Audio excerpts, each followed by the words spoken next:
Friends, hello, hello. It's good to be with you once again. Welcome back to Monster Hunter Wilds, where I am tired. Because of things that are happening in the world that moderately exhaust me. For which reason, I need to go to another world in which problems can be solved by swinging a big spear with a gun at them for a while. That just solves all of the problems, whatever problem, like the kid with the trauma, the terrible trauma of all of his friends and family and parents being murdered right in front of him. If we just swing a spear with a gun at a big monster sufficiently, that'll solve it. It won't be a problem anymore. That's, they've invented a new kind of therapy in this world that is 100% effective against everything. And it involves swinging a big spear at a big monster. Many times. More or less. I am genuinely quite tired, and I'm a bit loopy. Which I also was in the last episode, I think. Because it's been some, not bad days. It's not been bad days. Just some days in which there's been a lot of stuff happening and not that many chances to recharge from them. So, I'm taking my... Hello, Alma. I'm taking my peace where I can find it. Ironically, I find it here. In the world where at any moment you can get jumped on by a weird, disgusting oil bird in a plague doctor mask. Yeah. I mean, I maintain my critique that, like, one thing I don't like that much about this particular place and biome is just bare rock, gray, brown, brown, gray, gray, brown, right? Like, I maintain that critique of this place, that I feel like it must have been something you could do with mosses or oily iridescence, right? Like, if everything's covered in oil, make everything kind of, like, just a little shiny rainbow-esque. Like, surely, but for what this area is, for what it's supposed to be, even though I don't find it that pretty in the same way that I might find, like, the desert pretty or the forest, it's still majestic. Like, essentially, this is like you're walking on the bottom of the sea floor amongst the volcanic smokestacks that exist down there, the mineral stacks that are built up over centuries and centuries of just, like, eruptions of mineral-rich volcanic water from within the crust of the earth. And there is a certain special kind of beauty to that. Now, the DNA thing over here, though, I am genuinely quite curious, because we've seen the White Wraith do the thing where it's sucking energy, elemental energy, out of other creatures. And it has chains, right? And those chains sort of seem, I didn't really get a good enough look at them, to have a similar spiral structure to these DNA strands that are running throughout the lands here. So is it a thing of it absorbs the, like, thematically speaking, is it absorbing the power, the best qualities of all of these creatures in order to evolve into some kind of superior form or something like that? Because usually the big monster that we have to slay in order to restore balance is a threat to balance, right? It's a threat to the proper natural operation of the world. It's a destabilizing force that needs to be contended with in order to restore the world to a place of balance. And I'm wondering how that ties into the DNA helix thing here. Because that's, like, thematically, that's compelling. Like, that seems like an idea that has something to say about, like, evolution. Which is, like, again, I've only really played World and Rise, so I don't know the deep past of Monster Hunter or how it has approached the idea of evolution. But evolution as, like, kind of an antagonistic force, I think, is an interesting idea, because evolution can be antagonistic. Like, that's the thing that happened way back in, like, the very dawn of the history of biological life, is you got all these cyanobacteria, I think they were called, which started creating oxygen. Like, they started metabolizing things in the ancient oceans and started making oxygen. And the organisms that thus far had existed in the world weren't adapted to deal with oxygen. So, and oxygen is like, it's oxygenating, like it rusts things, it combusts things, it enables combustion, right? Oxygen is a very volatile compound, which life was not adapted to deal with at that point. And so the rise of cyanobacteria caused the emergence of a really hostile environment for pretty much everything else that was alive at the time, right? But eventually created the conditions for the existence of plants and things like that. Don't quote me on that. I'm not an evolutionary historian. This is just what I half remember from science videos and like high school biology class. But more or less, I think that's how it went. And so evolution can be an antagonistic force, right? Like, because something can evolve which has qualities that are hostile to all life on Earth. Like humans, for example. Humans, like you could get cyanobacteria that make oxygen and you're not ready for that. You could get humans which find a way to create truly so much CO2. It's a lot of gas-based problems happen with evolution over time. I wonder if the game is driving at any of that. Let's find out. Sorry, who are you again? I'm busy.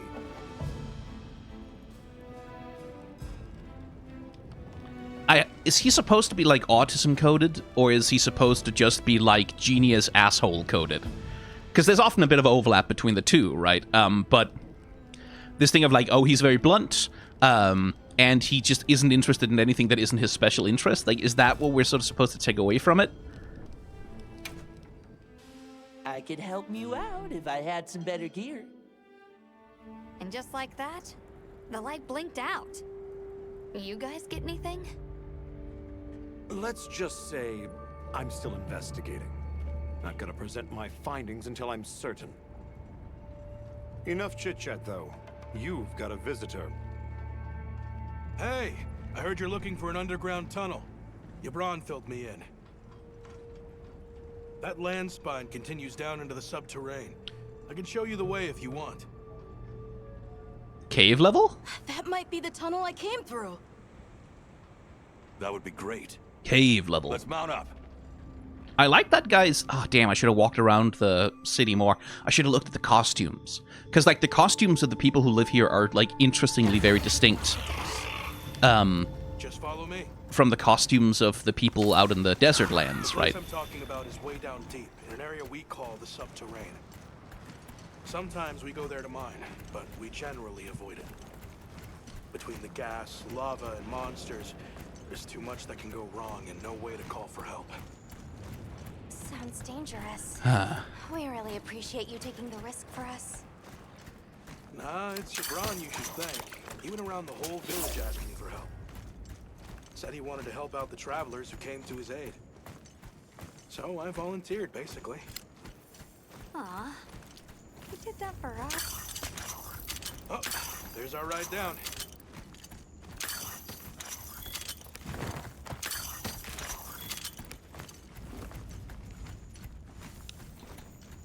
I really like this feature. It'll take us to the subterrain? Yep. That's handy.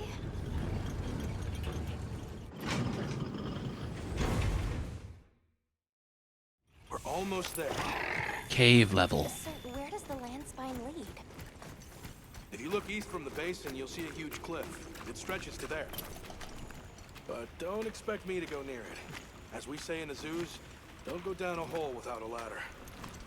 Good A principle. huge cliff. Not a... Yeah. Oh, look at that. Again, so, like, colors. All this blue, like this bioluminescent bacteria in the water, that's so cool. And then we have these, like, neutral grays and cold hues, and then we have, like, the glowing of lava light from deep within, contrasted against, like, these interesting geologic formations. Oh, that's pretty. I should probably...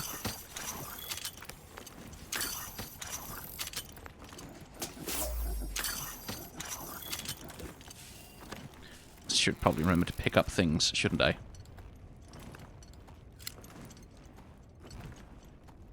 I need to catch you with the thing.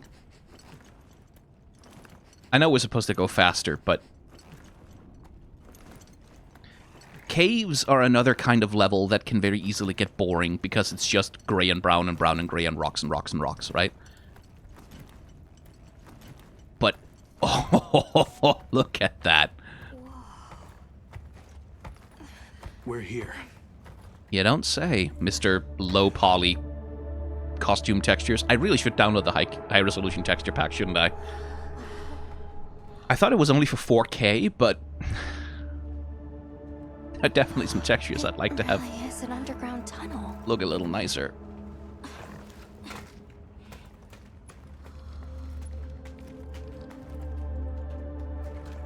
I remember this. I came through here. You're sure? Yeah. From that direction.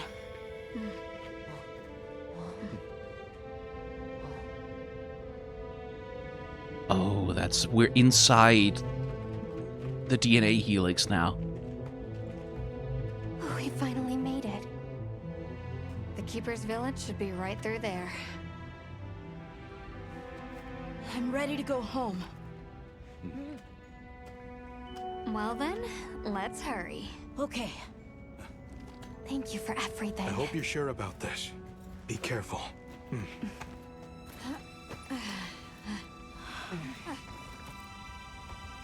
I'm ready. Let's go.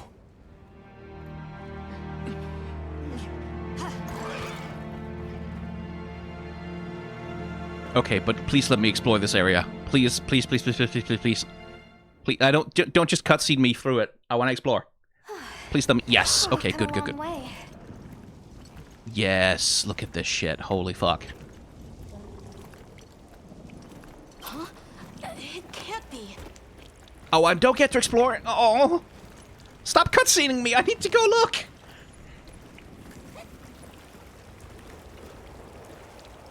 You said this was ice? It wasn't here last time. Ooh, time for the cold level. But this is the way to your village. Yeah, I'm sure of it. I remember getting lost here. Why? We were so close! Take it easy. It must have frozen over in the past few years. Hey, we should bundle up. Why don't we set up camp? Yeah, I don't think I'm you're already bundled up in my fur coat. I don't think you're dressed for the weather, Gemma. Gemma. I keep wanting to say Gemma because it's feels like a hard G. That Satesh warned us about. God, that's a lush-looking so fucking scarf. What do you say we head back to the surface and regroup? Yeah, good idea. Let's see if we can find another route back. Some areas in the Iceshard cliffs have an maximum stamina will decrease faster. No Heat need mental for bug or that. hot drink. Hot Come drink, on, it'll yes. work out. Bringing it back from Iceborne, and probably from previous games as well. Okay, now, let me have a look here. Also, can I not customize this camp? Aw.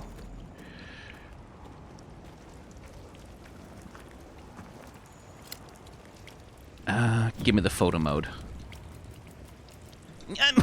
Why can't I use the photo mode? What possible reason? Okay.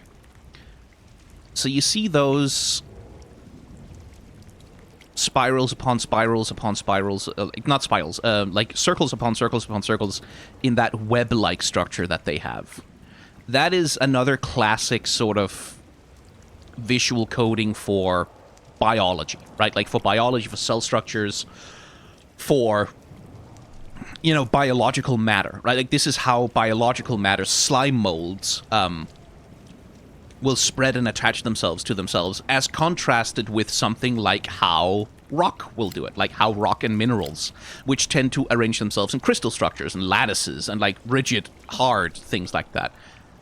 So again, and that's all over the land spine, right? Like we have these trypophobia, circles upon circles, like neurons, I think, are often visualized to arrange themselves in webs like this, right? I believe also, like, if you look at something like the cosmic background radiation, it displays, like, the similar structures to this, things like that. Like, this is, like, a pattern that's present in nature, but which is often very heavily associated with, like, biology and, like, stuff that interacts with the fundamental nature of the universe. And And so we have that all over, like, the land spine with its DNA structures and things like that, which here is being used to contrast against the more sort of rigid structures, crystalline structures of rock and ice. And then we have this. Oh, we have that is back. So it seems to be coming from there.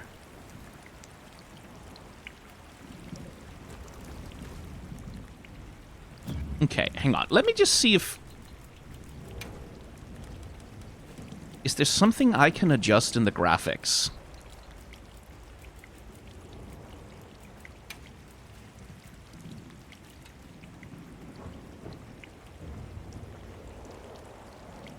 Apparently.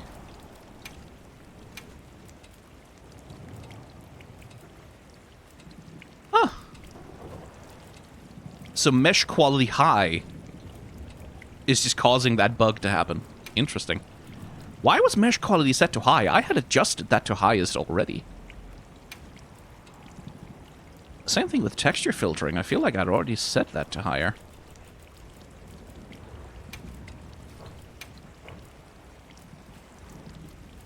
Yeah, I kind of feel like my graphics settings aren't being saved properly here.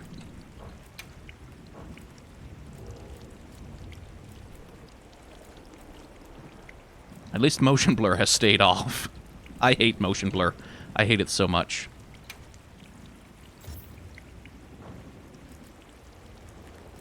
I guess it's just to do with the mesh quality. Huh. Interesting. Well, I guess we solved that, I hope. Anyway, this, then. Look at this. You have these spiraling strands. It's almost like Todd McFarlane's rendition of Spider-Man's webs, a little bit. These spiraling strands that twist in on themselves. And then fray, almost as though into ropes or roots of a tree or something like that. Which, again, I think is something that's associated with, like, chromosomes and RNA. And, like, the ways that chromosomes are, like, tangled strands and stuff. I think, again, I'm not really a biologist, so I'm going off of vague memories of science here. Someone who actually knows some actual bioscience can maybe correct me in the comments, but that kind of seems to be like we have this fraying of these strands of genetic information. Seems to be what the game is gesturing at. Again, vistas. We talked about this back in the oil village, right? That, yes, it's a boring cave system with not a lot going on, but look how much, like, you get that glowing light from down there that creates, like, shadows and value contrast, and all kinds of interesting shapes just to look at, so that even a boring-ass cave landscape like that has a lot of visual interest. I respect the environment artists at Capcom so fucking much.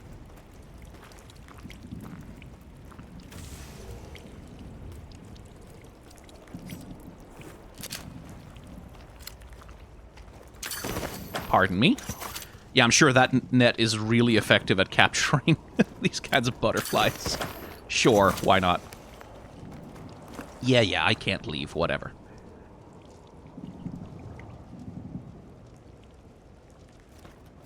So I'm wondering if the fraying is visual storytelling about damage to the web? Like damage to the genetic structure, if the white wraith represents like something that is like tearing apart the structures of evolution and thus unbalancing the world, or if it's growing it, evolving it, reaching out, pushing it. I don't know. Glad we brought cold weather gear with us. I'll say.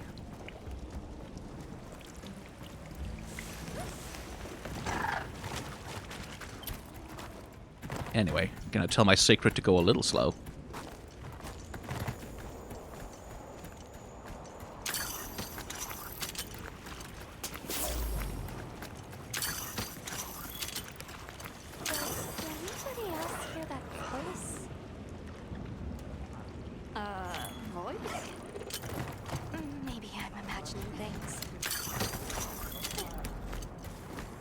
No, I'm hearing it.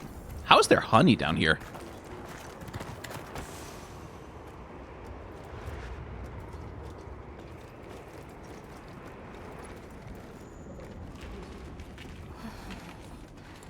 cutscene lighting.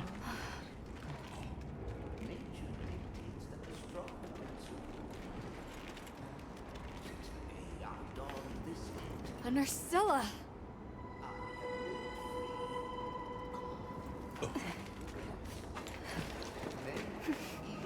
Is that like a monster that can talk?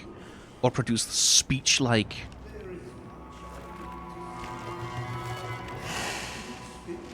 Well, arachnophobia warning again, but...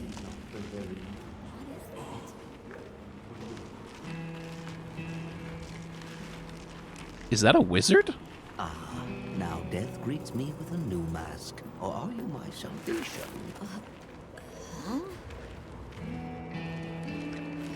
So, what shall it be? Should I leave it to fate? Well, you're a different kind. We're gonna save you! This is clearly a job for the guild. Oh, let me fight that thing. Is that like a bat spider? Oh. Well, I struggle. Ergo I am. Faced with death, I am finally, truly alive. Okay, shove it up your ass, Nietzsche. And let me just kick that spider's ass. It's a bat spider. Oh, that rules. Rescue the Linian and secure the surrounding area. The guild authorizes you to hunt that Nerscylla. I'm on it. And we've got the fucking organ music because we're doing, like, vampire shit with it. Oh, oh, look at you. Oh, look at you. Gorgeous. Probably want to block its stuff. Oh, interesting.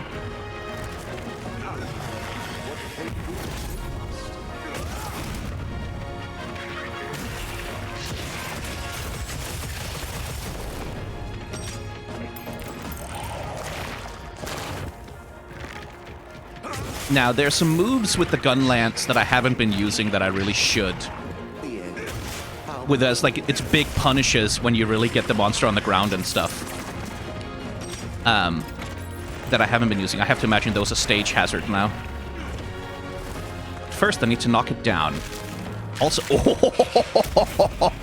oh, you are horrible. I love you.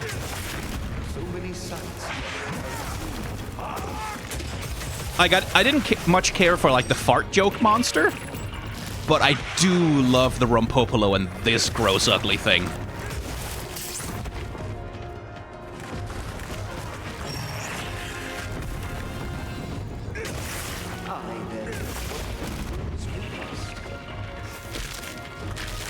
Come on, do it. Yes. And then...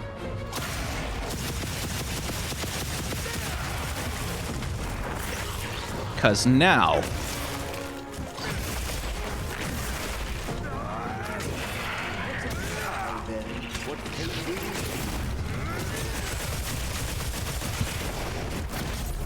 There was the Wormstake Full Blast, which I haven't been using properly yet. Okay. Ooh, am I poisoned?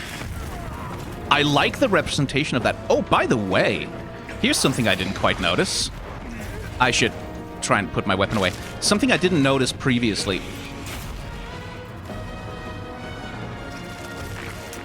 What? Not the fishing rod.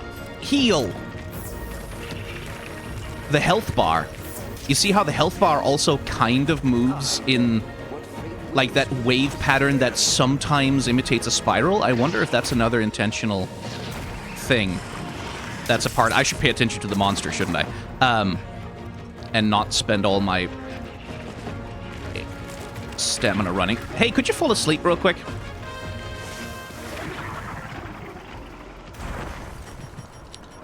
Do-do-do-do-do. Mana-mana. Do-do-do-do. Mana-mana. I am setting up a bomb. Oh, thank you, Hermes. Mana-mana. Mana-mana. Mana-mana.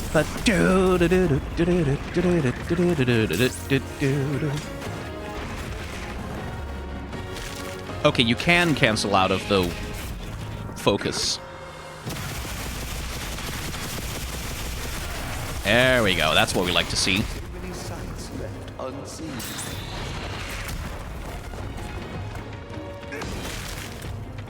Okay, so the talons there are... Oh! Well, that didn't work. Oh, it worked! It had a different wound. I then, what fate wills we must. Time for hammer. What's this? Just go fate. Ah, into its web. I'm sure it's a great idea to fight it here.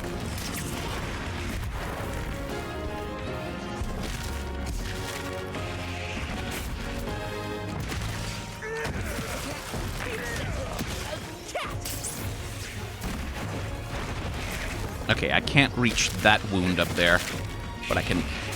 Ow! I would be able to hit that if I could dodge it. It's quite wide. Oh, you have babies. I'd like you to not have babies, please. Leave this to me. Wheels inbound. Oh, you're doing trapdoor spider things. That's cool. I like that.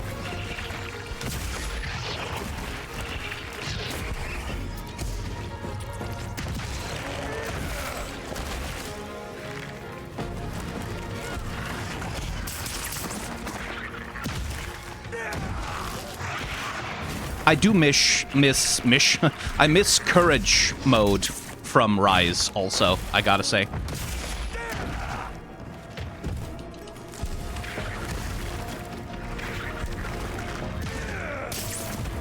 Nope. I miss like the forward slight gap closer you could have on your Big Bang in courage mode.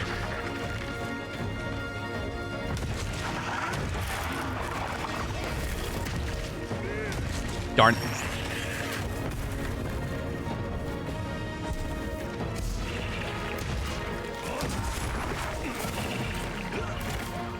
Nope.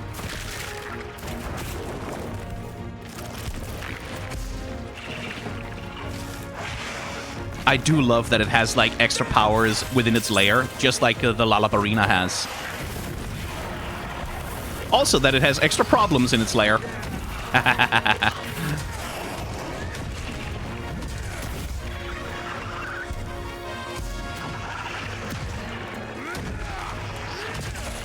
No, the wound! The wound! Oh my god. There we go. That was harder than it should be. Down you go again. Almost there.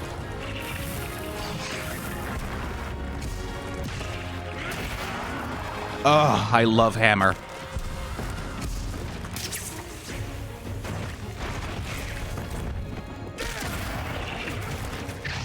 I can't remember if hammer has an offset attack. It'd be nice if it did. But I guess the offset attack is just landing a big bang right at the right moment when, like, a T-Rex is charging at you or whatever. Is there a T-Rex?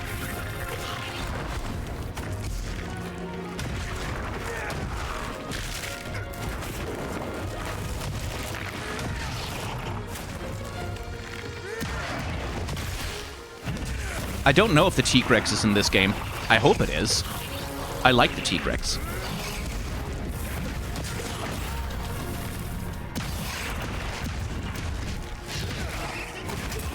Ow.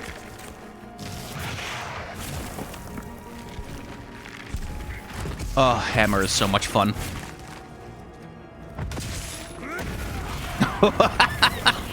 I just keep making it fall down the hole. That's funny.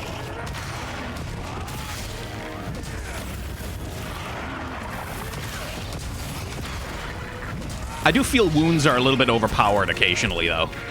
Like, sometimes they feel a little easy to make and a little easy to take advantage of. And it's just so much free damage, usually coming with a big stun. Like, it probably is a thing with, like, with the Gunlance that, that the fact that the Gunlance struggles a little bit to capitalize on wounds is probably for the best. Because otherwise, too many weapons would have way too easy of a time. There we go.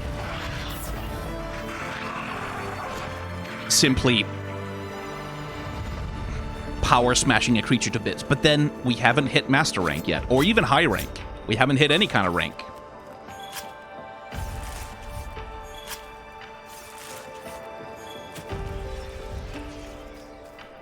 You're gonna have some really good edgelord ass.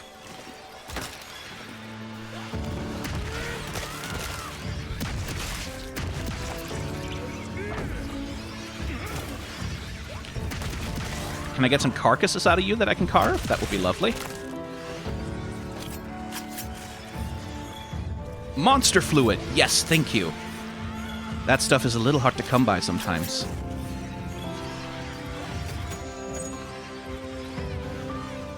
Oh, the Nerscylla. I like that one. I need to do a design breakdown of that thing.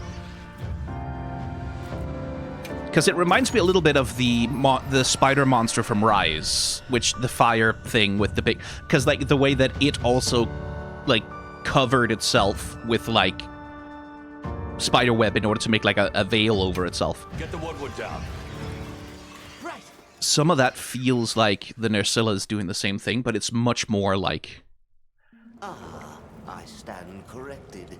My end in disguise you were not. Many thanks for the daring rescue. I am Rove, a humble one questing far from home. Hello, Rove. I'm Alma. I don't suppose you know your way around this place, do you? I do. Ask, and you shall be elucidated. Well, you might say we're, lost. Could you help us get our bearings? We're trying to reach higher ground, but we can't find a way up. Shall I be your guide? No objections, I insist. It is the least I can do. Can I ask how you got caught by the Nerscylla? Sheer carelessness. Only I am to blame. My spirit of adventure got the better of me. Had I only known that I would wound up, let that be a lesson to you all. Lesson to you first, maybe. Well, if he's offering, I say we accept. Rove, we'll need time to get ready. Do you mind waiting? Time for... Certainly. I shall tarry here until the moon strikes you. You can never be too prepared. Yep. Show Catch me your eye? the armor from this thing. Oh, that's different than I thought it would be. Much more of like a Sentai armor kind of situation. Although, oh, that's gross. Oh, the little plates moving independently on the shoulder armor. Oh, that's gross. I kind of like that. What about the other one? Yeah, no, still very much in like the Super Sentai armor. Huh. I'm genuinely a tiny bit disappointed by that. I was kind of hoping it would be more of like an edgelord, like covered in like ring wraith hood and stuff like that. I was kind of hoping for that. Oh well. Not that it doesn't look cool. That's not what I'm saying at all. Just, you know.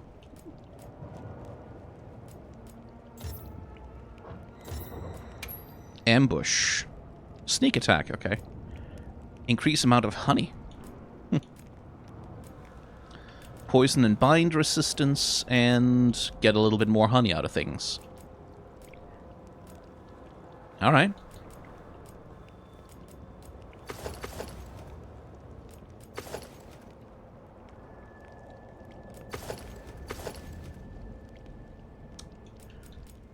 Well, I don't really feel like I need better armor right now. Anything catch your eye? What do we have for the Palico? Nerscylla. Yeah, same. It's still... It is very cute, though. Like, that's very the mascot of, like, a Sentai team coded. Also, I never looked at this on camera, but the feline Rumpopolo armor. That's fantastic. I would never use it. I love the adorable face of my cute little kitty. I could never get myself to turn it into a brain floating in a jar, but that is distressingly adorable. And then for the Uthduna, once again, can't actually craft the whole thing of either of those yet.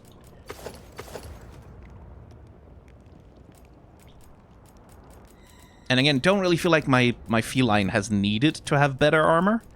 One thing I probably should do for it, I should probably give it the Lalabarina weapon. I'm ready to work. Just because it has paralysis on it.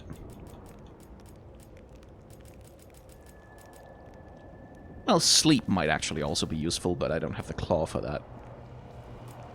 Or poison, I guess? I guess poison wouldn't be a terrible idea.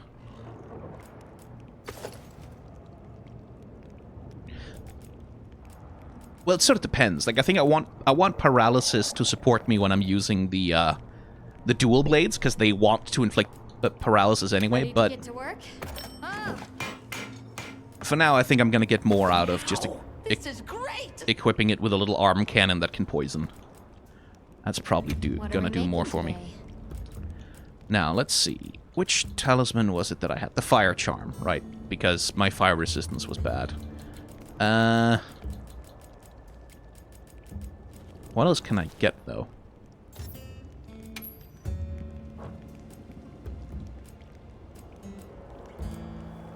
Speed eating, intimidator. Intimidator? Ah, yes. That's actually... I should... If I could get level 3 Intimidator, that would actually be good for just going around capturing footage of them. Of the beasties. Rather than trying to use, you know, the Ghillie Mantle for all of it, because it has like a 5-minute cooldown, which I think is very annoying. Understandable from a game balance perspective, but very annoying.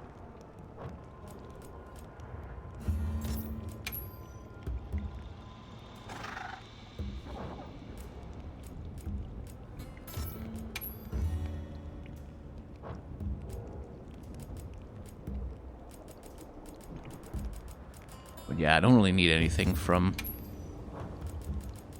talismans right now, do I? No. Got something in mind? Have to imagine the Nerscylla is then the sleep tree. Yes, it is. Sleep isn't terrible on hammer, because you're doing those large single hits, so when you trigger sleep on a monster, you're not likely to accidentally wake it up as well. But in general, I have found that there's not much point trying to do status ailments with hammer a lot. Like, it's never really worked out for me. Fit you to a T. But then I'm not a Monster Hunter expert in terms of gameplay. So what do I know? I should eat some food. Oh hey, Alma's in here now.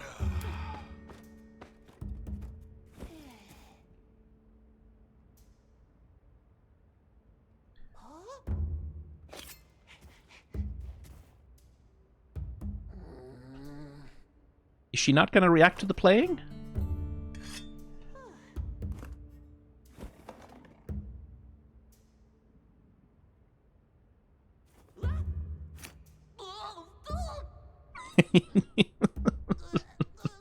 I do love the play scenes.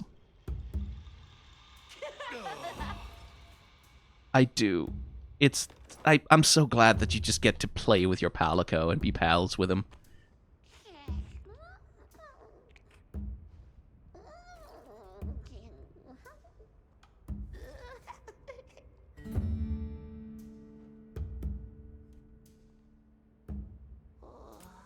Okay, item pouch. Let me just get my loadout back. I could probably craft some more herbal medicine, couldn't I? That was definitely the most efficient way to do that. What do we have here?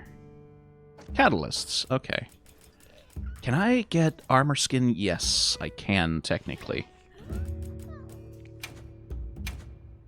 I can get immunizers as well. I can't get Demon Drug because I haven't found any good source of Might Seed. Demon Drug is the one I'm more interested in, to be quite honest. Mega Barrel Bombs. Lovely. You know what? I'll craft a couple of those.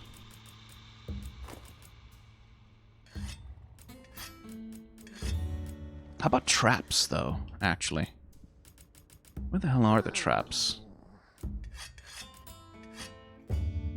Because I have the trap tools. I have net, I'm pretty sure. And then I can craft an immunizer, and then I can craft an adamant pill. Yeah.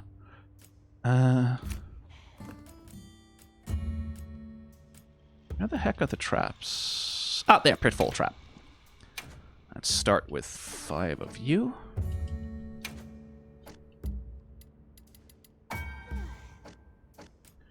And then... there. I'm gonna need tranquilizer bombs as well.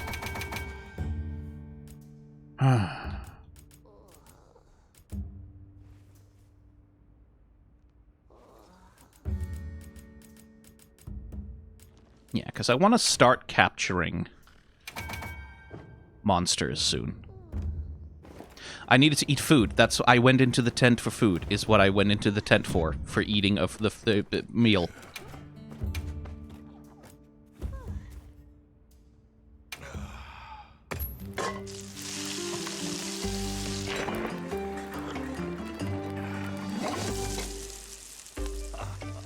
I am missing a cantina, though. I'm missing a cantina. I'm missing a beautiful, adorable grandma chef cat who will make the most delicious possible meals for me. I am missing Meowscular Chef and their elaborate cooking animations. I'm missing them. Well, what can I do for you?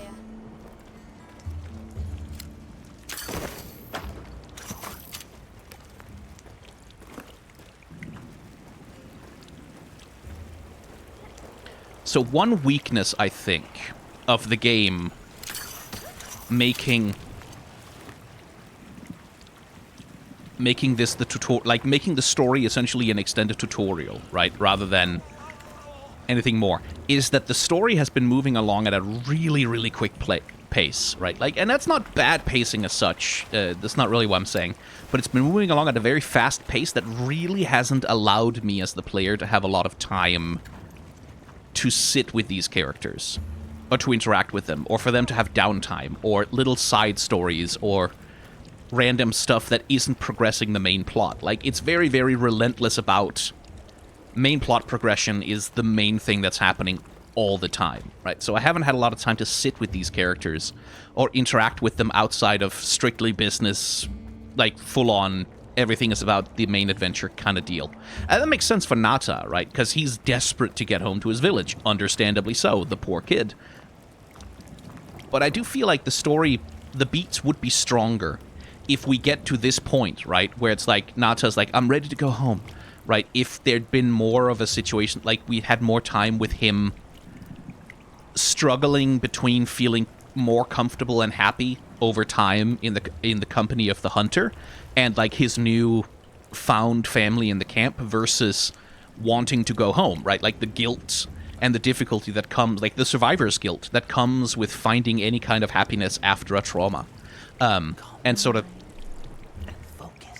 seeing him struggle with that, like deal with the complicated, difficult emotions, because I think that's being implied, right? I think there is the implication there that he has like a lot of anger that he's not dealing with because he's in crisis survival mode. And that's what flared up when he saw like the White Wraith against the Raidao, right? And he had that angry explosion, but he only really turned that anger on the hunter for like a brief second. And I would be interested in having more extended scenes of the hunter trying to be a good caretaker to him, right? Like trying to care for him, trying to be there for him in the ways that he needs, and Nata turning the anger on the hunter, like really turning the anger and resentment on the hunter. Also because that would give the hunter an opportunity to maybe, like, we have a hunter who has like kind of a mysterious backstory, right? Guy preferred to be a lone wolf, didn't want to engage with others. That to me feels like a very natural setup for, well, I used to have a guild, but there was a hunt and it went wrong and I couldn't protect them. And I couldn't hunt with anyone else after that. Like, that, for example, would be a narrative opportunity for the hunter and Nata to have some connection, right? Like that the hunter also has lost people and has struggled to deal with losing people, because that's a natural part of life when you are a hunter. It's like sometimes hunts go wrong. Sometimes the monster wins, right? Sometimes you get carted, and then sometimes the cart doesn't get there in time. That feels like it would have been a natural opportunity to sort of have a relationship between the two of them, like a parent-child relationship or a sibling relationship, right? Like where the hunter is like, yeah, you know what, kid? Like, you're not the only one who suffered. Other people have been through some shit as well, including me. And I understand. I get it. I understand that you're angry. I understand how much it hurts, believe me. But also, we have to learn not to turn that pain on other people, right?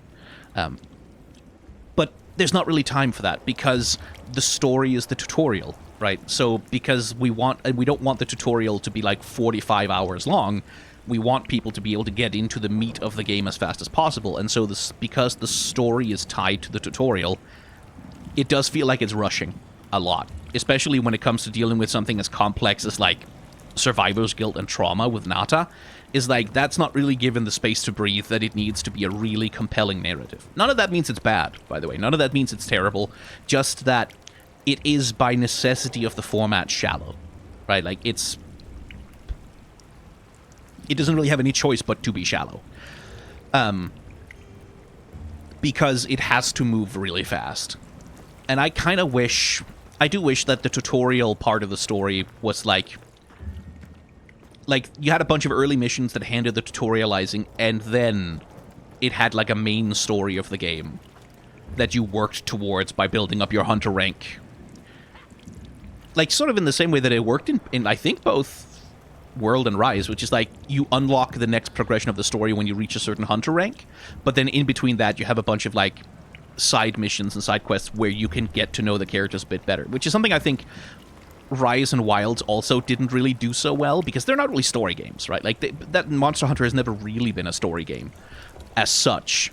But I feel like there was an opportunity there, like, if the main story was lengthened to be, like, the main body of the game, and then between the big story missions, like the big, oh my god, we found the White Wraith and it's eating, like, the energy of the other creatures, you had, like, little side quests, right? Like, where it's Nata who's like, I want to do something nice for the people of the whatever village who saved me, right? And then you have to help him gather the materials to craft something, and then in crafting that thing, he remembers, oh, I used to craft these little charms with my mother, and then that's a way for him to, like, engage with his memories, and, like, you can have characters react to that. There was opportunity for storytelling in a way that could strengthen and support the main story if they had lengthened it.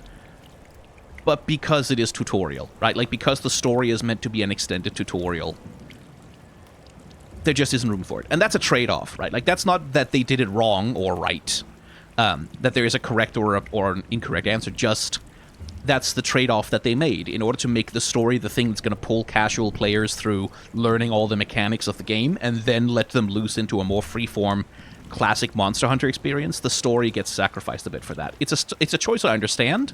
I would maybe have liked it to not be the choice that they made, personally. Shall I lead us on? Anyway, look at you, little wizard man. Then until it strikes, we shall delay our departure. Let me have a little look at the wizard, by the way. Freezing. Yeah. I'm looking at character design, lady. You can Stocked up on hot drinks. wait.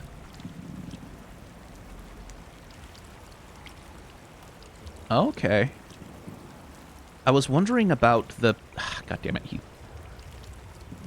So those are metal, the little things on his hat with the little designs on them. Interesting. I wasn't really impressed with the Linians, the primitive tribe in the forest, because they just felt kind of like cartoony Ewok sort of stereotypes. Like, oh, it's a sort of furry parody of, like, the idea of the primitive, silly talking indigenous weirdos who live in the forest, which it's an archetype. I'm not super fond of it. I don't think it really works a lot of the time. This guy, I think, is more interesting, just because it's like, oh, he has this, like, very sophisticated vocabulary. He's, like, clearly dressed in fashions, right? Like, not just, here's a grass skirt and I put a fruit on my head, but, like, there seems to be an extent of fashion to him, right? Like, a little bit more of that. But then the question is, like, whether he's just, like, the only one of them who's like this, and all the others are still little weird Ewoks. But I do like that, like, we encounter him and he's just sitting there like, yes, well, actually, I read Aristotle, and so I'm a Stoic. Marcus Aurelius, love him, so I'm just gonna accept my death by sort of serenely talking myself through it instead of having an emotional reaction to it. That charmed me a little bit. I do kind of like that, but let's see. Has the moon struck you? Shall I lead us on? Yes, do. Follow me, then. Onward to the great above. What a terrible place to get lost, and with no fur to keep you warm. It is quite frigid. I'd say it's as intense as the sand tide in the downpour. Oh, really? Almost as though it's... You know, a little warmer. Nay, it has been raging for years. Never ceasing, never abating. Very A never-ending winter? Great! Fimbulwinter? Add that to our list of wonky phenomenon right below premature sand tide and no-show fire spray. Yes, I get it. It's a third... Do you think It's a this third is the phenomenon. case Tess talked about? I get it. It's a third phenomenon, which the White Wraith is also going to drain a monster to something. No, I've never seen it. But I don't know how to explain this. Something about it feels like my village.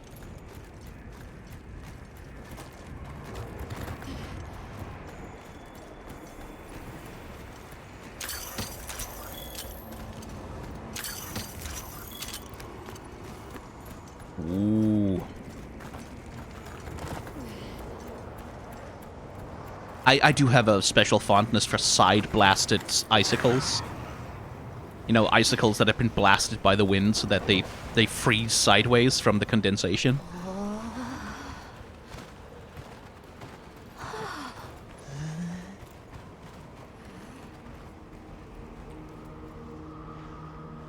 What's that angular... Looked like a metal web kind of thing. Huh. Is that fabric or... Confirms it. Yeah, it's all one huge structure. Oh. Can't imagine anyone building something like this back home, let alone this size. How'd they even do it?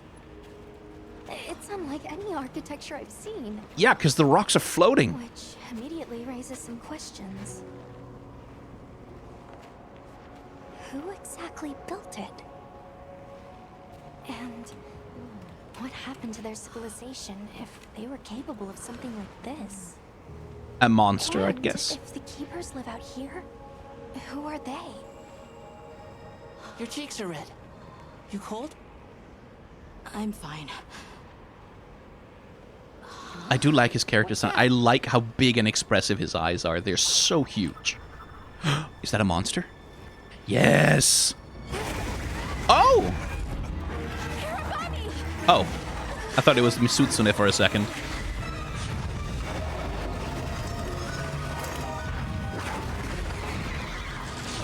Motherfuckers can fly. To use a needle to find, or to hide it in a haystack. Hiding in the haystack! Then follow me.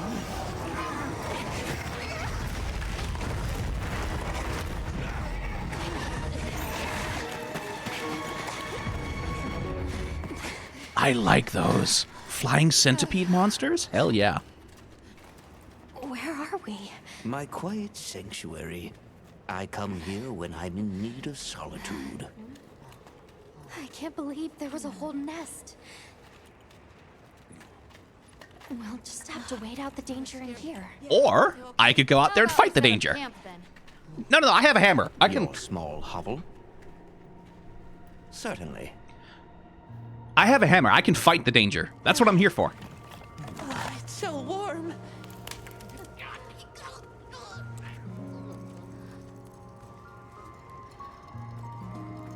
Okay, but fight the danger, though. Fight the danger. Fight the danger. I want to fight the danger. I'll talk to you later. I want to fight the danger.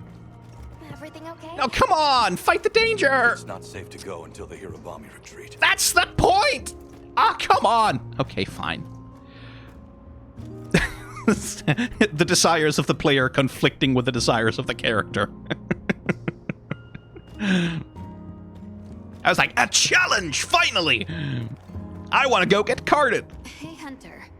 Let's say there's this little girl. And she feels like she has to solve all the problems alone. If you met this girl, what would you say? And you're worried about this girl. Yeah. I used to be a lot like her. A long time ago, I left home, and the people who took me in, they seemed larger than life.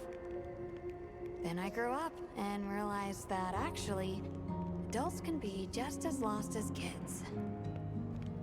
When I left my village, they clapped me on the back and said, "Fly far, little one." But now, I think they were really saying, "It's your turn now. What do you choose to protect?"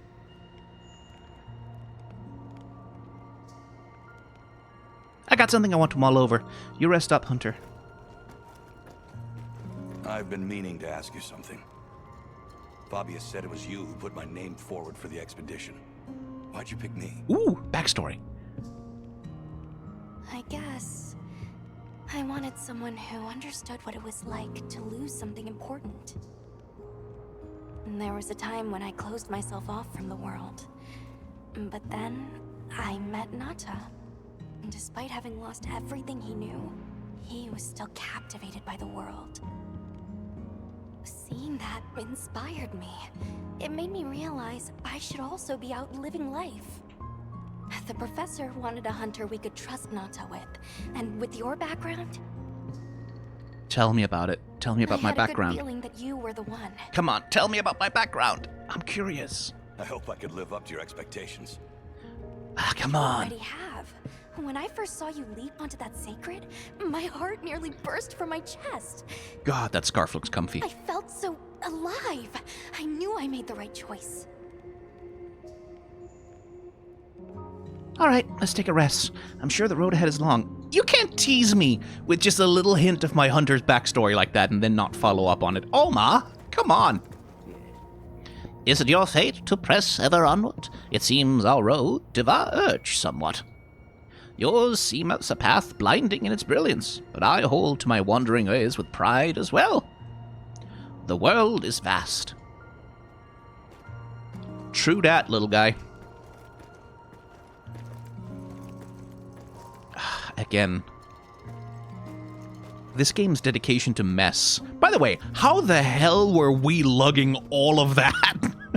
Where did all that come from? What kind of hammer space bag of holding ass bullshit do we have at our disposal? Like, entire crates the size of me. It's just like, oh yeah, had that in my back pocket. Who cares? It's not like it needs to be realistic. I had no idea this place was so huge. It's so different up close compared to seeing it from a distance. You think it'll look even more different after we're finished with this mission? I'm glad I got to come here with you. But again, the dedication to mess, right? Like the dedication to having as much stuff present as possible. Now, anyway,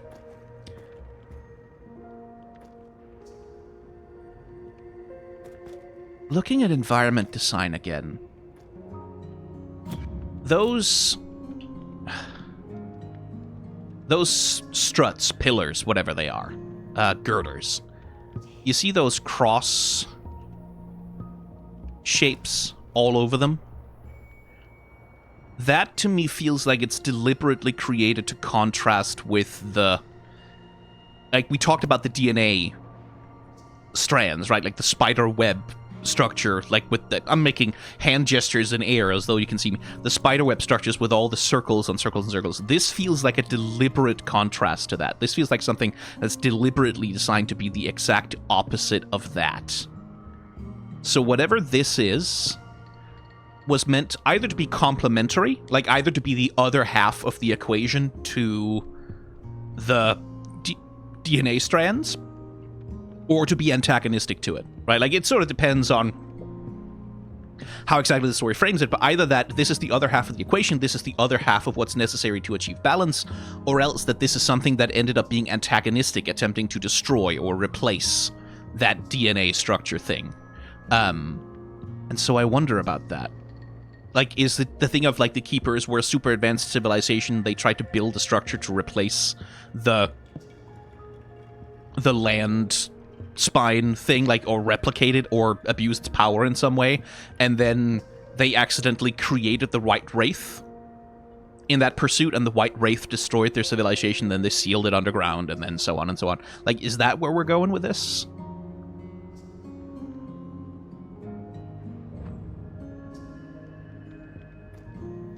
I'm curious. Rove is far from home, just like me.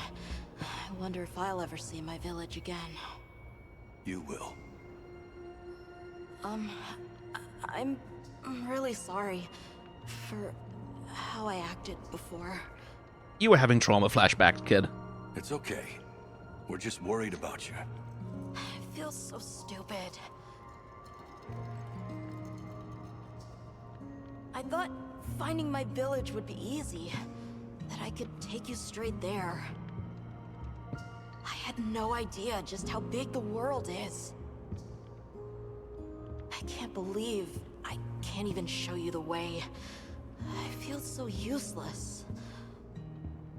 You don't have to be useful to be worthwhile. Nata, in 1,000 years, there's only been one person resilient enough to make the trek west. You. Despite being alone, you found help for the sake of your people. We'll set out again once the Hirabami retreat. But for now, let's get some rest, okay? I want to fight a Hirabami, though. Like, I want to fight a few of those. I want to see its armor set, though. Have a seat. Rest.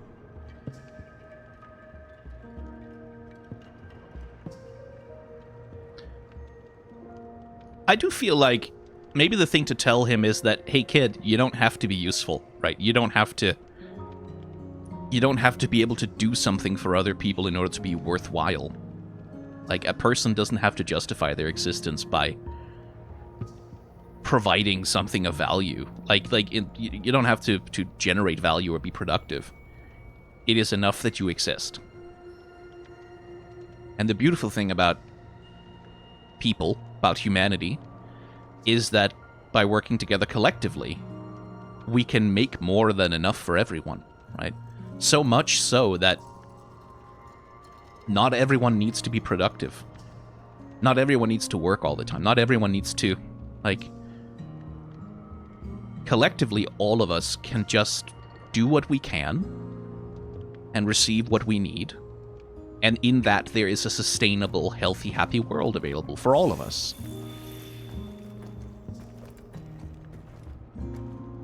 So, like, you're useless? Okay. That's fine.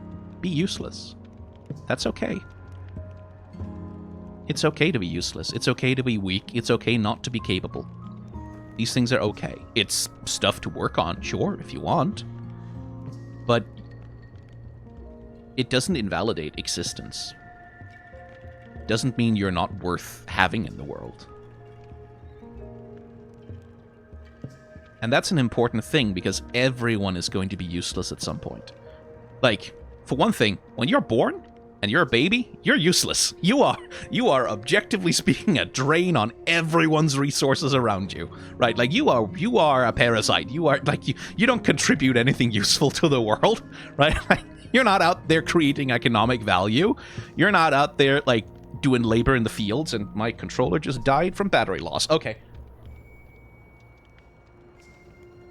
Right, like, you aren't doing shit for nobody, right? You ain't economically productive in any way when you're a baby, when you're a newborn. It takes some years of constant investment of other people just pouring resources into you before you become even moderately useful. And even then, still kind of a losing gambit. Like, if you're looking at it from purely an economically rational perspective of, like, are you getting back what you're putting in? No. In fact, you're being drained rather severely. And even once you reach the productive age when you can do stuff, maybe you're disabled, right? Like, maybe you have mental illness, maybe you have physical disability. Lots of people grow up to be quite useless. Like, from a purely labor and production perspective, lots of people grow up to be quite useless. And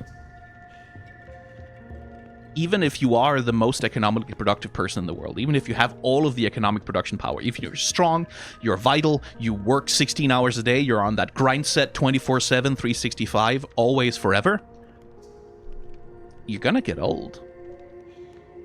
Like, your cells are gonna divide, your telomeres are gonna fray, and eventually your sight is gonna start to go, and your muscles are gonna atrophy, and your bones are gonna get brittle, and your memory isn't gonna be what it used to be, and you can't do as much anymore, and you're gonna be useless again. You're gonna be useless again. Everyone is. Every human being on Earth will be disabled sometime. All of us. Like, unless you are killed in a car accident that destroys you instantly at the very prime of your life, eventually you will be disabled. Eventually you will be useless, as it were. And eventually you'll stop being economically productive, or physically productive, or capable of contributing or interacting much to any kind of, like, process. And so, if we take the view that people must be productive, they must yield something, they must, in order to justify being in the world, being part of the world, being part of society, being part of, you know, then you condemn everyone to be discarded and destroyed eventually, right? And that's not necessary. It's not necessary. It's never been necessary. Like, you look back into deep history. I'm sorry, I know I'm supposed to be playing Monster Hunter, but I'm doing this instead. If you look back deep into history, every period of human history that we have ever found archaeological evidence for, we see evidence of disabled people. We see evidence of people with bones broken, with who were born deformed, who, like, had all kinds of pains and sufferings and injuries and disabilities that would have rendered them, even to an agrarian society where kind of everyone has to work to feed people, would have rendered them useless. And also, we see evidence of care.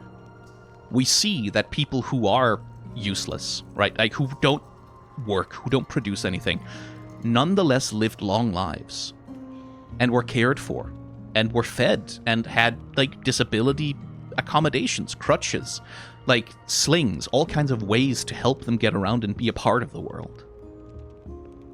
Always. No matter how deep into human history, no matter what society, no matter where, we find evidence through all of human history that the fundamental thing about being human is not to be productive, is not to do stuff for other people.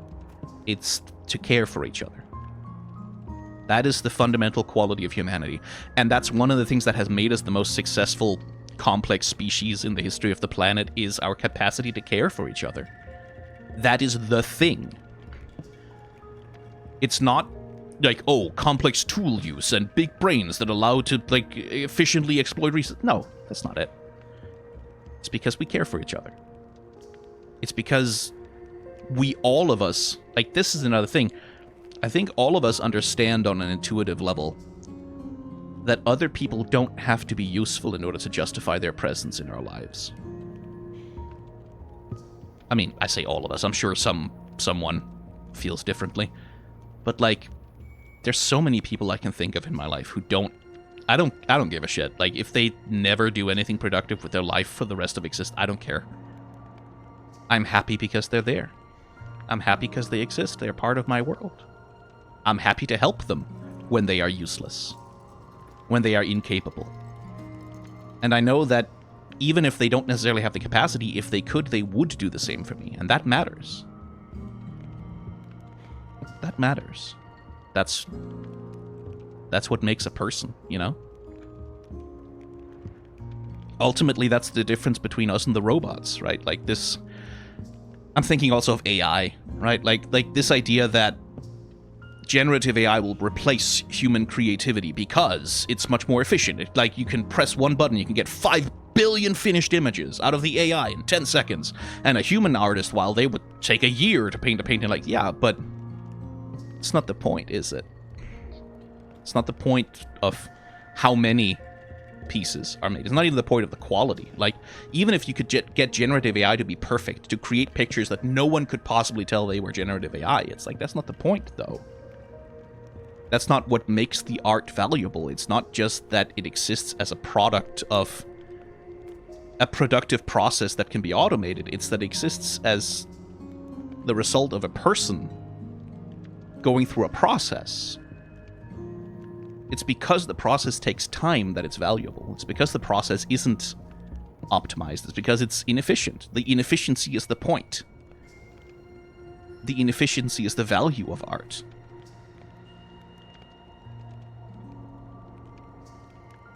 Right? And, like, I feel kind of the same way about people. The inefficiency is the point, right? Like, the fact that we aren't perfect productive engines that grind set 24/7, always maximally productive, making everything we possibly can out of every single moment, optimizing every second of our existence. That's the point of being a person, though.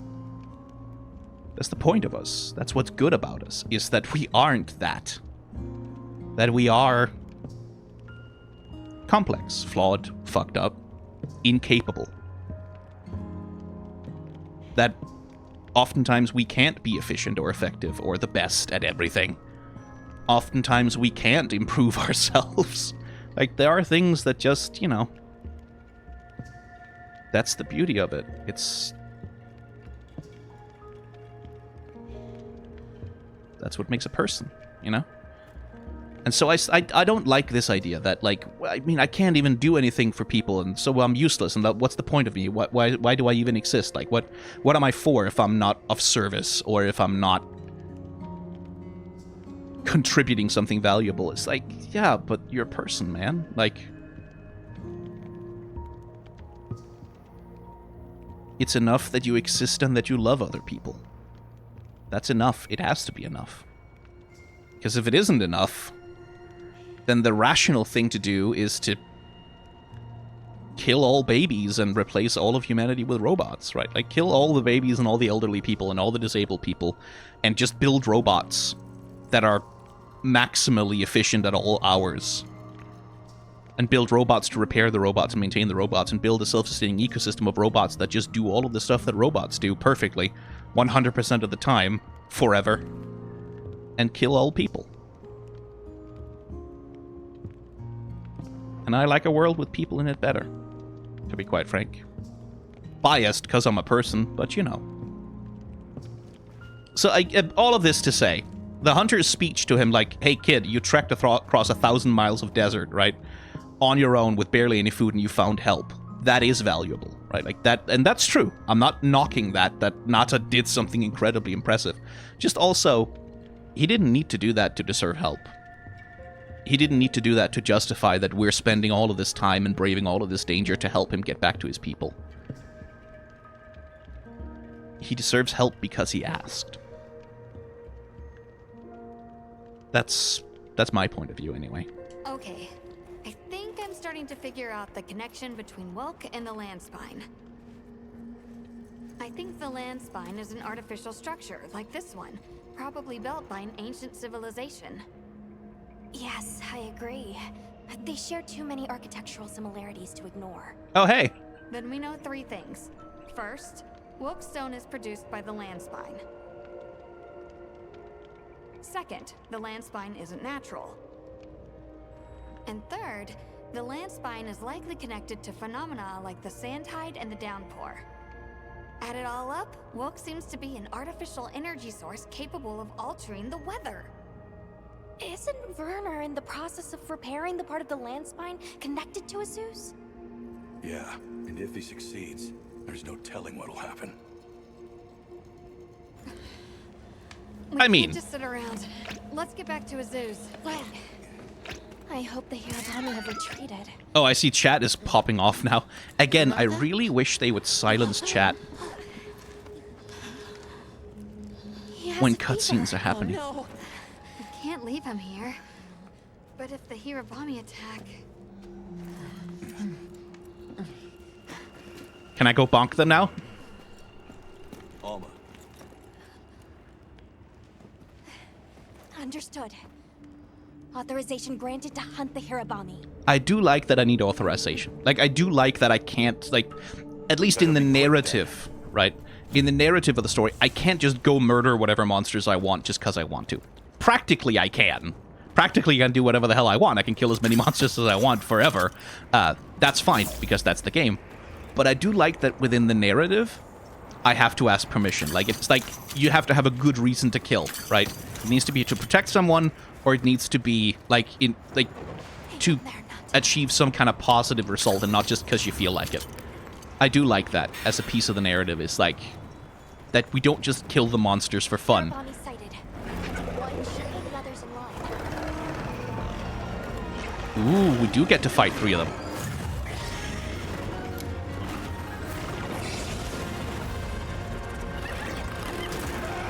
Oh, okay. You can just do that. Using large gun pods to force the pack to disperse. I don't have any. Where would I get a large dung pot? Well, that's...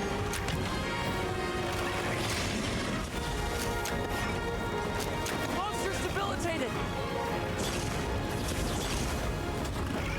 Okay. I should probably have crafted some large dung pots, shouldn't I? Or brought some. Yeah, I don't have any. Looks like it's moving to a new area. But okay. It worked still.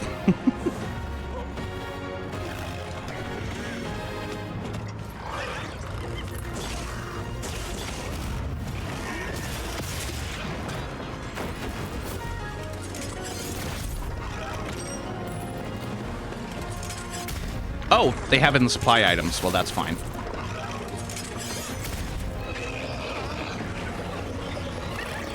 Stop spamming one move, man. You're like my brother in a fighting game.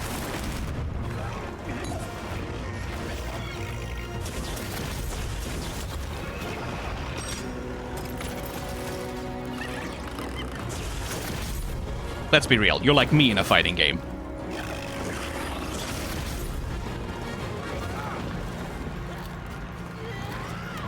Okay, there's 2 of them again now. So what the hell is your attack pattern? Is it just you stay in the air and... Oh, they're all 3 of them are here. But they don't all seem to be equally aggressive. I say right before I'm about to get owned, I'm sure. Okay, fine.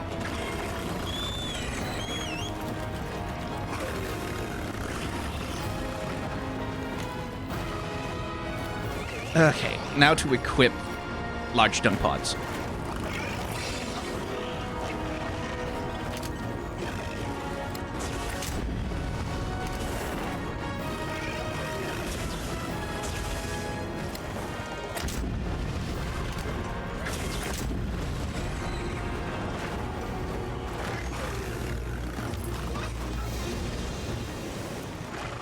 Don't flee to the same place, please, though.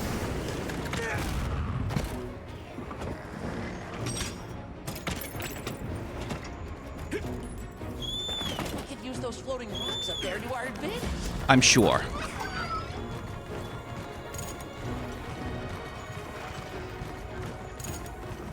I should look over there.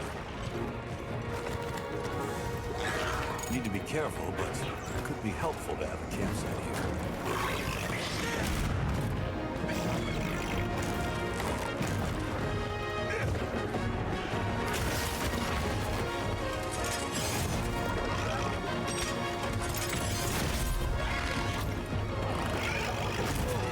Damn it, okay.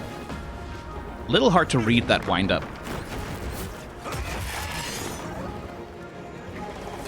Broke the tail, though.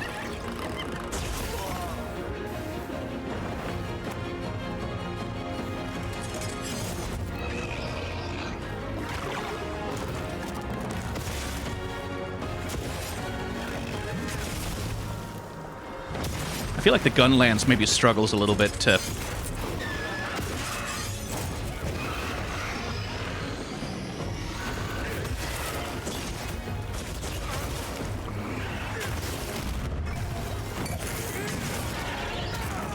feel like the insect glaive is like the weapon for this one, to be honest.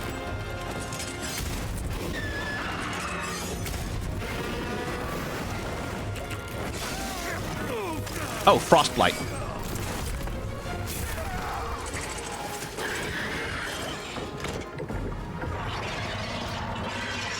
Okay. Leave this to me. Deals inbound. Don't really know how I'm supposed to hit any other part of it then. Shock traps down and ready for it.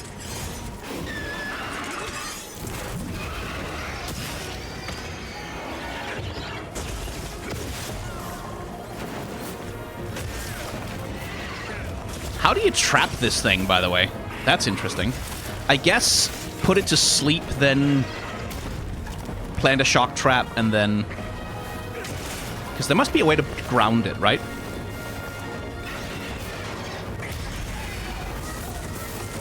Oh, that'll do.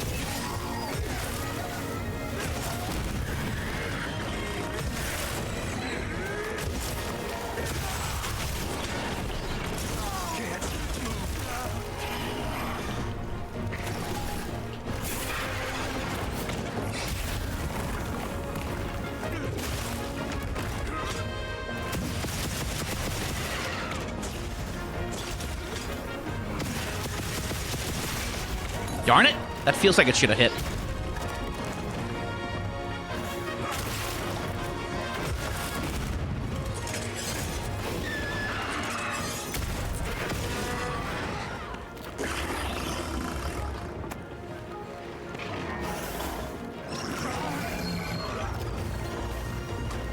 Oh, there's two of them again.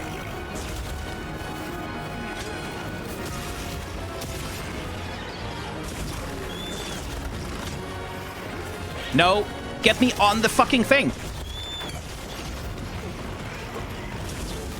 Okay. Oh. No more large dung pods, huh? Well, I'm swapping to hammer.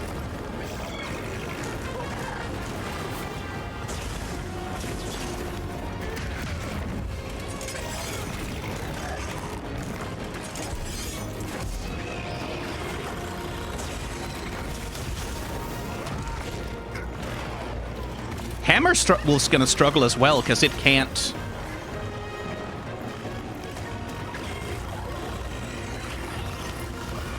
I don't really have a good way to get at its head most of the time.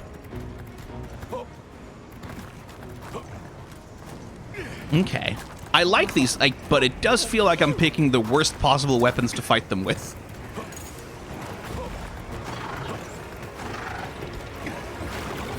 Why are you all here again?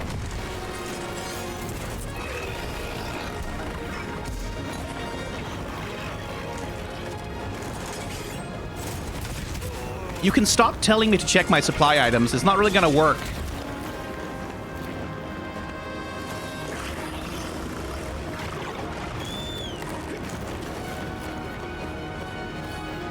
Where's the one I've been fighting? There you are.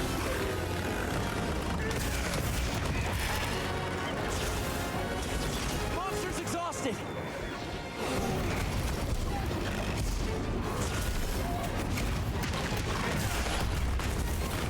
200 damage. There we go. Finally something that's worth dealing.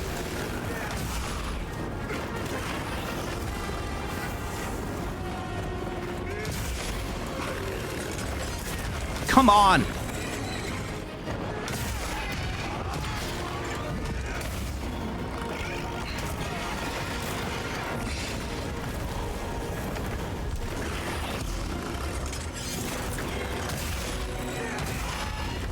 There we go.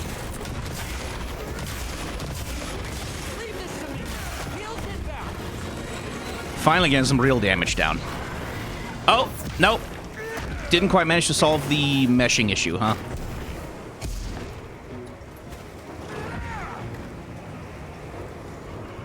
Okay.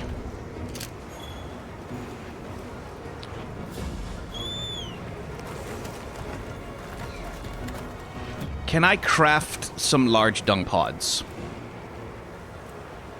I'm gonna guess that I can't, because I need dung pods, which I don't have, and I need nitro shrooms, which I also don't have. Okay.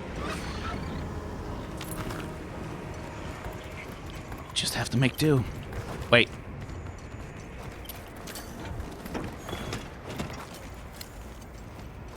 What do you think we'll find? Parapods. Those will be useful.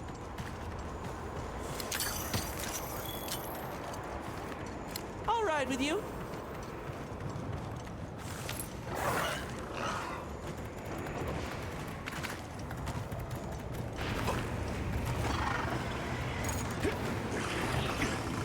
Okay, just 2 of them. Nope, all 3 of them. When did I change my weapon? Oh my god. Oh, okay.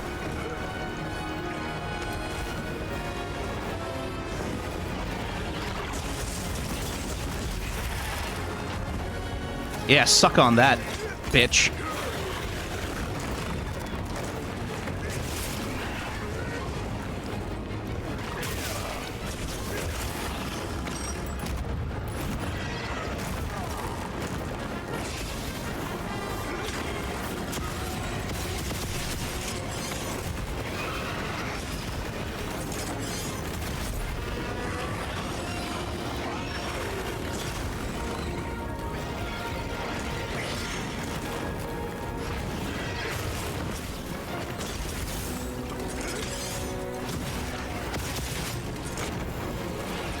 This ought to put a dent in it.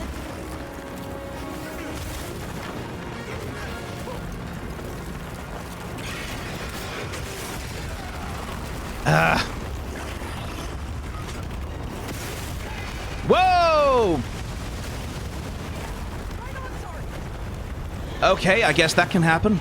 Time to go on the offensive.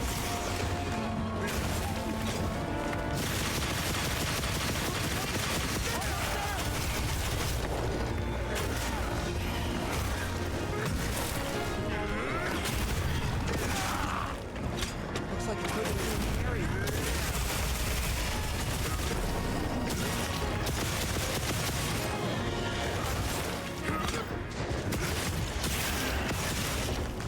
Would you point in the direction of the wound? Oh my god.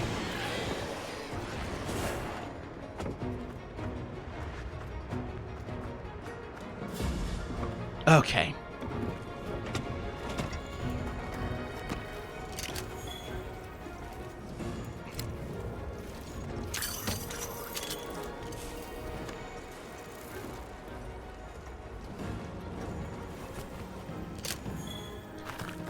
Leave this to me. Heels inbound.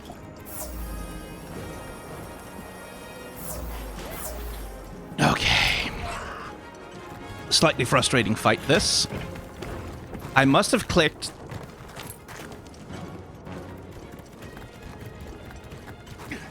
change weapon at some point, like, clearly, but I have no idea when or where or why.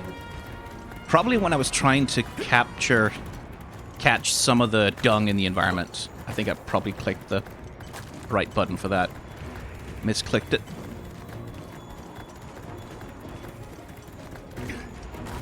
Anyway, it's weak. We'll have it down soon. And now it's finally alone. Or not. Wasn't quite done running away yet. Come on.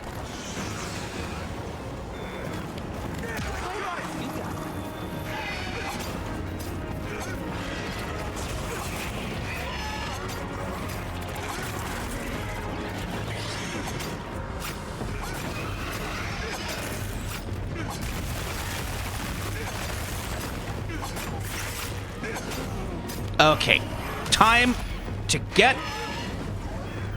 bonked!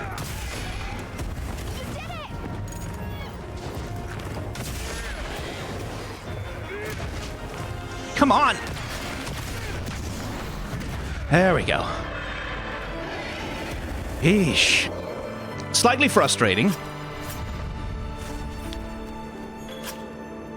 The game rather expected me to have large dung pods as like a more regular part of my arsenal there. Fair enough. Fair enough. It's not like it was impossible. Just frustrating. Oh. Oh my god, look at him. Precious baby bird. Area secure. It's safe to bring Nata out. Zeus sounds like it's in trouble too. Fur's giving me a bad feeling. All the more reason to hurry. Rove, we owe you one. Thanks. Forget me. Go. If fate wills it, we shall meet again. Oh, indeed. Somewhat annoying fight, that one. Mostly because I was ill-prepared. Obvious... Using my brain for a second. Ranged We'll weapon. have to keep an eye on him, but Nata seems to be resting better now.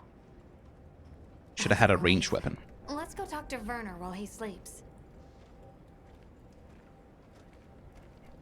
I guess that's a reason to master the bow. Or the bowgun.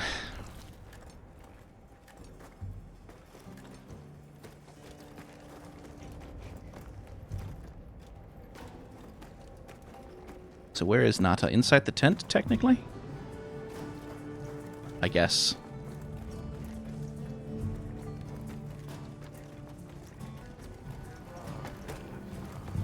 Yep. Anything catch your eye? Let's see, Hirabami. What do you look like? Ooh. It's one of the ones that comes with a wig.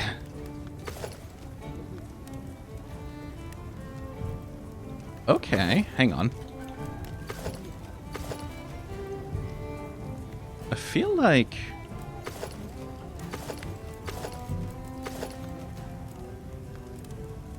maybe I could do something with...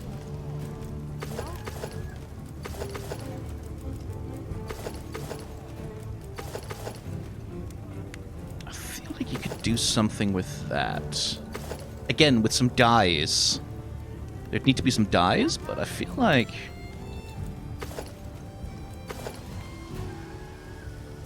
yeah, if I could just dye that to have more color cohesion? Color cohesion. I feel like the devil horns or the unicorn horn with the Duna and then the Hirabami shirt. That could kind of be something. Okay. What are we making today? What does it give for abilities? I should check. Evade window. Ooh. Oh, it gives a full evade window. Oh, I really kind of want that for the dual blades.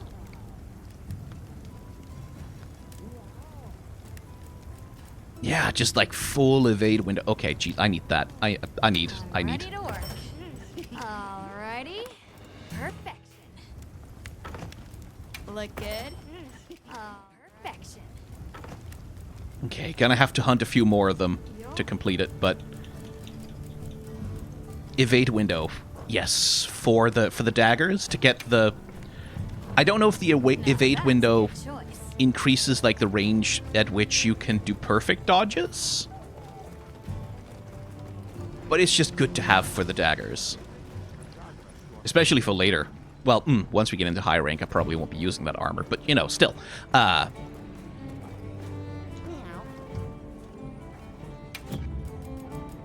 Here, these provisions.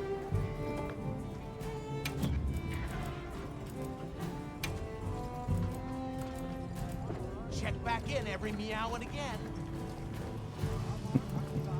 There's a difference between how some of the voice actors for the Palicos handle it when they're told to, I am like the purveyor of resources and check in for mews, like instead of news.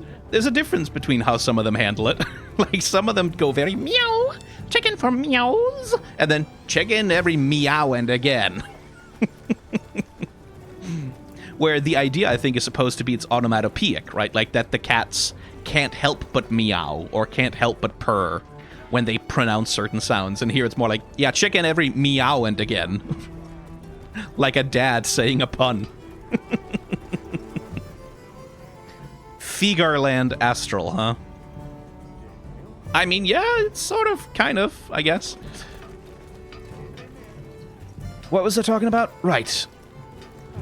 Okay.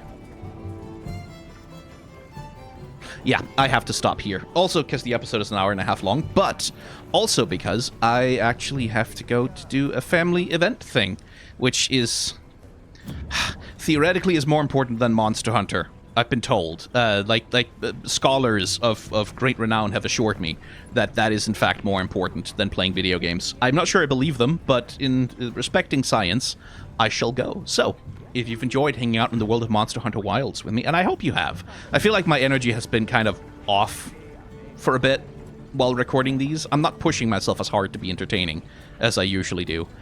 So I hope you've enjoyed it. I hope you've had a good time. And if you have, hit the like, comment, and subscribe buttons and stuff. And Patreon, blah, blah, blah, self-promotion, etc. You know the deal. But outside of that, thank you for your time and your attention. Remember to be kind to each other. Have solidarity with those who are struggling. And may the tides of history wash gently over us all.